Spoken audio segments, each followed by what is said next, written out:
પૂર્વ મુખ્યમંત્રી વિજય રૂપાણીના પાર્થિવ દેહને સિવિલ ખાતે રાજકીય સન્માન સાથે પરિવારને સોંપવામાં આવ્યો.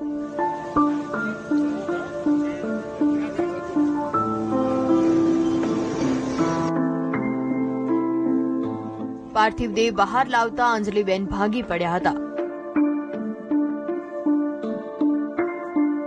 પુત્ર ઋષભને વળગીને તેઓ રડી પડ્યા, જ્યારે પુત્રએ ભીની આંખે માતાને સંભાળ્યા હતા.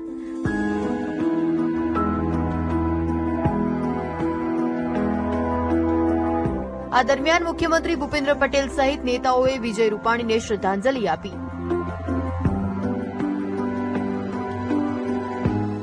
પરિવાર એરપોર્ટ માર્ગે રાજકોટ પહોંચશે. અહીં પૂર્વ મુખ્યમંત્રીને શ્રદ્ધાંજલિ પાઠવતા પોસ્ટર લગાવવામાં આવ્યા છે. તેમના રાજકોટ નિવાસ સ્થાને પાર્થિવ દેહને અંતિમ દર્શન માટે રાખવામાં આવશે. અહીં તેમની અંતિમ યાત્રાની તૈયારી કરવામાં આવી છે. આખો વિડિયો જોવા માટે ડાઉનલોડ કરો દિવ્ય ભાસ્કર એપ.